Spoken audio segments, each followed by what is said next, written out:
The Tecton X3 never fully won me over. In fact, I didn't really like it. Hoka has fixed almost all the things I didn't like about the previous version, and the Tecton X4 has won me back.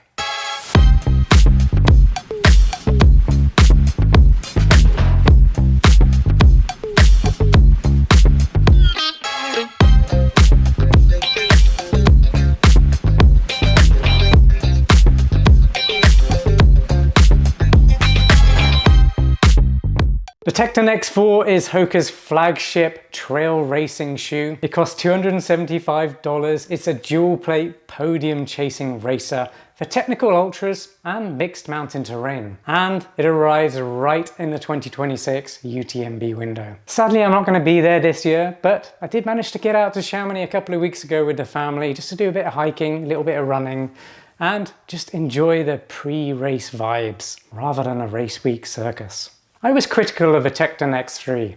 The gaiter rubbed at the collar, the tapered toe box pressed my big toe, and I spent the whole review wishing for better breathability. But this version addresses almost all of it. It's one of the most complete trail super shoes I've run in, and it's genuinely won me back. I can't wait to tell you more about it. But first, let's go over those key specifications. They cost $275. Ouch, that's a lot of money for any running shoe, but this is the trail racing shoe and there's a lot of cool tech going on in it. I will let you know at the end of this review if I believe they're worth the price tag. They weigh 9.4 ounces or 266 grams. That's for a size US men's 9, my pair. And they have a 5mm drop. That's 40mm at the heel and 35mm at the forefoot. The upper uses Matryx Micro textile with an integrated gaiter-style knit collar and sock tongue. Ghillie lacing below with conventional eyelets above, an extra heel lock eyelet, a dynamic stretch vamp,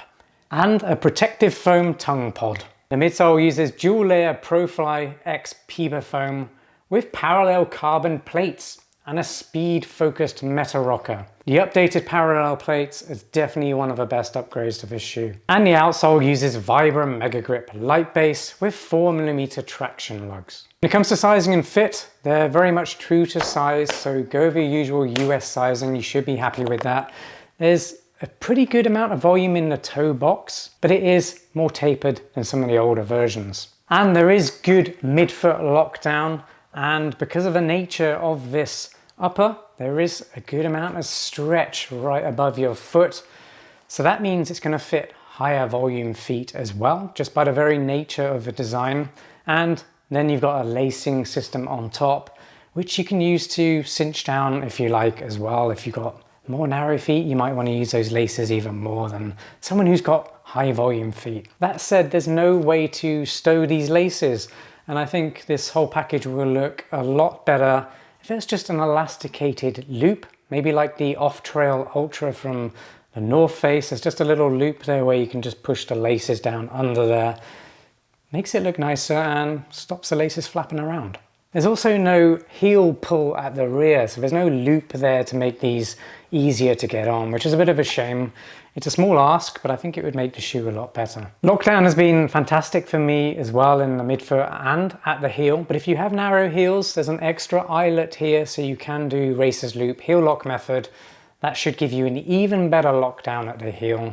So it is catering for everyone, and the nature of the design does mean it fits a lot of foot shapes, so I think a lot of people are really going to like this. The seams on this integrated gaiter are much smoother now. On the previous version I did get rubbing and it did cause a bit of a blister at the heel from whatever seams were on the inside. It was just rougher. So Hoka has refined that, feels so much better inside. If you're enjoying this review so far, please give the video a like. Really appreciate it when you guys do that. Helps support the channel and I love you forever.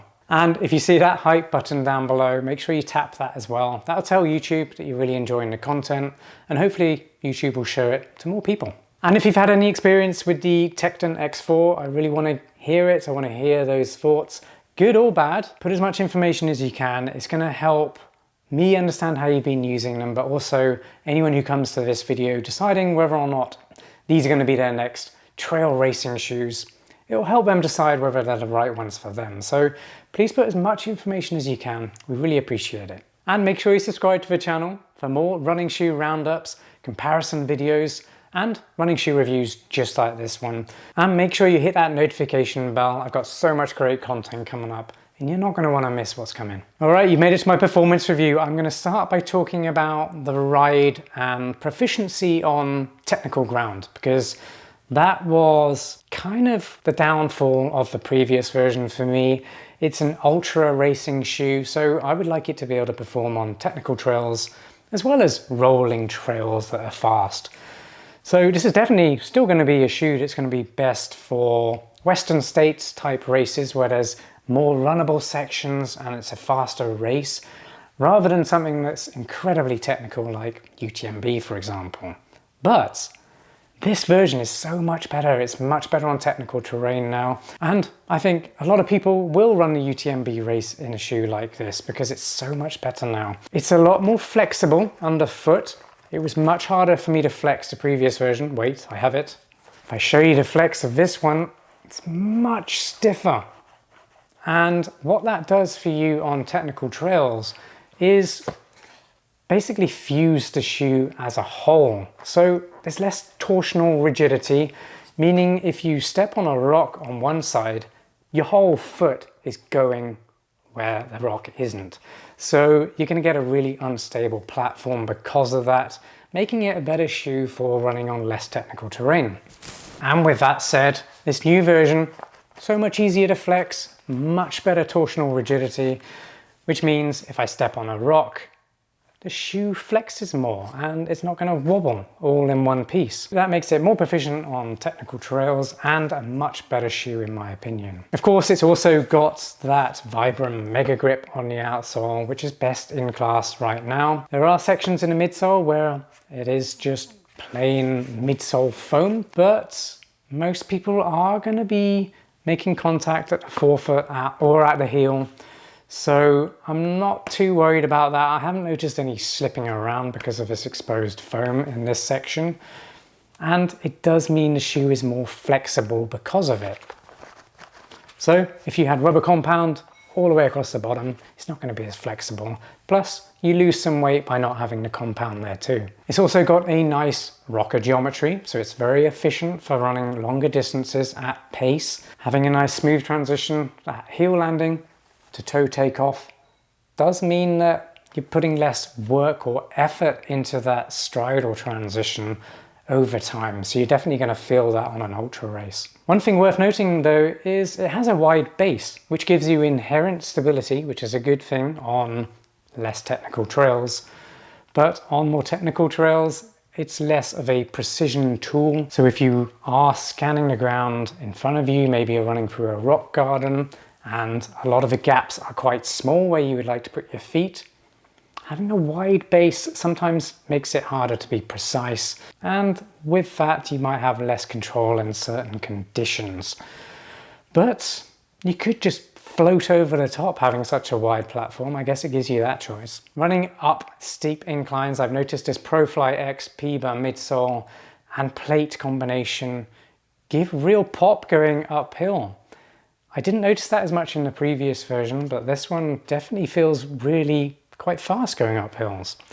And then going down steep declines, it's very good as well because you've got this nice Vibram Megagrip compound, which gives you confidence. It actually does have fantastic grip. You can't beat it right now. And again, you've got the wide platform, so running downhill, you do get more grip because of that. The Tecton X4 only weighs 9.4 ounces as well, which is quite incredible considering what's going on here. There's a lot of shoe, there's a lot of upper, and it's got a high 40mm stack at the heel as well. So that's actually a very good weight to stack ratio, which is noticeable on the run. I actually really like the gaiter now as well. I didn't like it on the previous version because it made the shoe very unbreathable. It just didn't pass air through the mesh very well at all, and it was a bit thicker than it is now, so there's less heat getting trapped in because of this gaiter.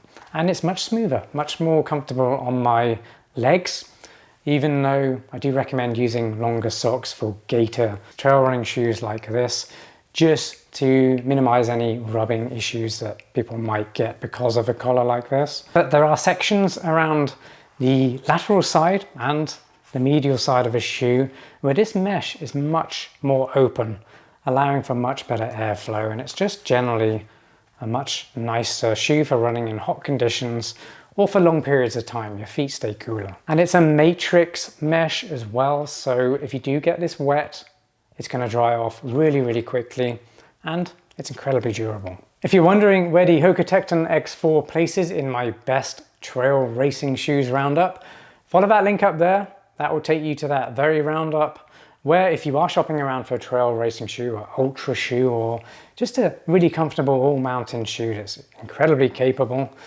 then that's the roundup you want to check out. It's going to help you find the best ones for you. And if you've got any questions about any of the shoes on there, just let me know in the comments of that post or of this video, and I'll get back to you. Is the Tecton X4 worth $275 then?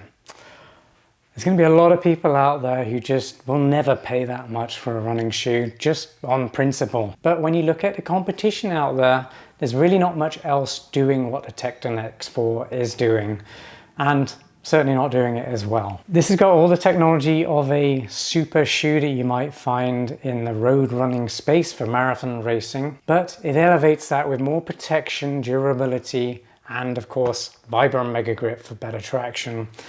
And it's got a gaiter. There's so much going on here that because it's a super shoe built for the trails, that's just what it's going to cost. Is it worth it though? Well, if you are looking to run as fast as you can on all mountain trails, maybe not the most technical trails and fast short distance races, but if you want all mountain racing over long distances and you want complete comfort to do it in an efficient shoe that has a really nice carbon plated system, super foam, and the best in class rubber compound on the outsole, really this is the one to beat right now. It's got everything going for it. But once again, this isn't going to be for everyone because a lot of people might not want a carbon plate in their racing shoes just because they don't like how it feels. They want more of a connected ride. They don't want that propulsion coming from the shoe because you like the more natural feel or connected feel on the trails, and this just won't be for you. And lucky you don't have to pay $275. But for the people who want the best in technology right now, and you're loving ultra running, and you just want to have the best performance out there that you can in comfort, for those people that have the money and they're willing to spend it, yes, it's definitely worth it. It's a very good trail running shoe, and all the features that are on here work really well now. $275 for this? Yeah, go for it. Do it. Get it. Don't tell the wife. I really hope you enjoyed this Hoka Tecton X4 review. Again, if you've got any questions at all, drop them in the comments down below. I reply to everyone, so your time will not be wasted. And if you didn't before, make sure you subscribe to the channel, and I'll see you on our next video. Peace.